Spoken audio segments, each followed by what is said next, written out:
Assalamualaikum warahmatullahi wabarakatuh. Perkenalkan, nama saya Herawati Kartika AMKG, golongan 2, angkatan 5, kelompok 4, nomor absen 36.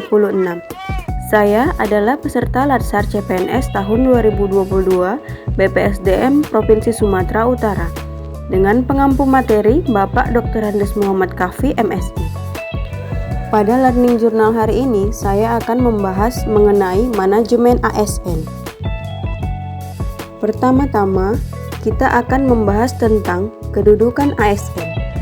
Adapun kedudukan ASN sebagai unsur negara yang menjalankan kewajiban yang ditetapkan oleh pimpinan instansi serta harus bebas dari pengaruh dan intervensi semua golongan dan partai politik.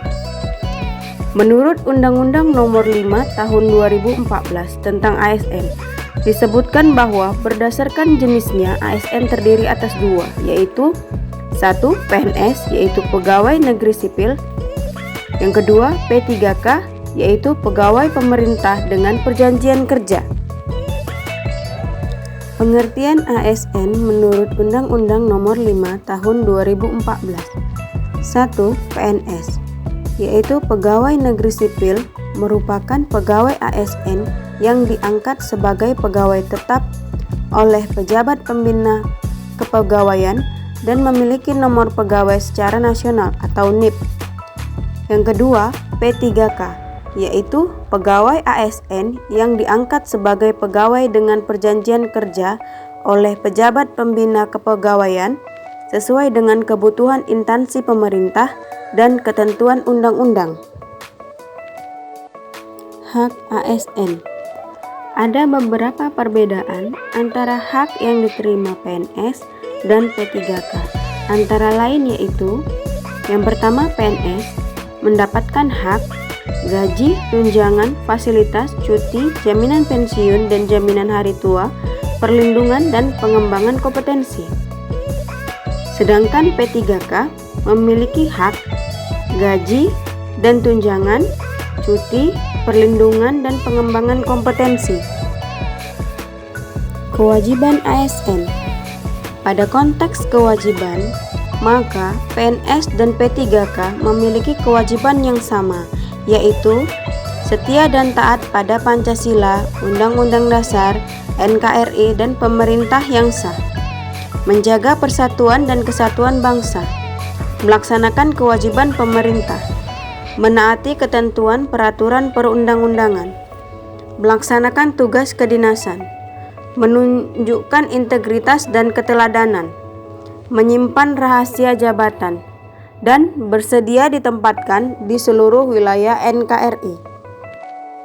Kode etik ASN. Adapun kode etik ASN bertujuan untuk menjaga martabat dan kehormatan ASN.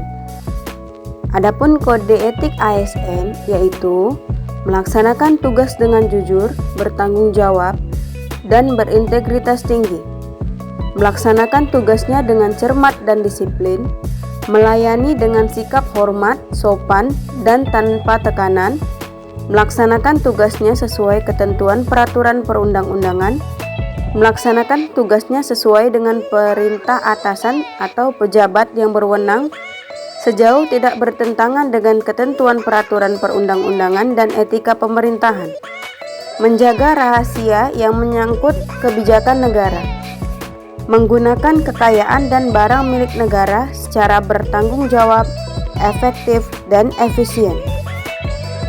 Tugas dan fungsi ASN. Yang pertama, sebagai pelaksana kebijakan. Yang kedua, sebagai pelayan publik. Dan yang ketiga, sebagai perekat dan pemersatu bangsa. Lalu, bagaimana peran ASN sebagai pelaksana kebijakan? Seorang ASN itu harus paham dulu apa itu kebijakan dan dari mana saja sumber kebijakan itu datang. Kebijakan ialah serangkaian keputusan dan tindakan yang dituangkan dan ditetapkan oleh pemerintah, dibuat dalam bentuk regulasi, peraturan perundang-undangan yang harus ditindaklanjuti baik oleh instansi yang ada di pusat, provinsi, daerah, maupun kabupaten kota. Lalu bagaimana cara menindaklanjuti kebijakan itu dalam bentuk implementatif di lapangan? Lalu kita akan membahas tentang peran ASN sebagai pelayan publik. Seorang ASN harus benar-benar menempatkan diri sebagai pelayan, bukan sebagai orang yang harus dilayani.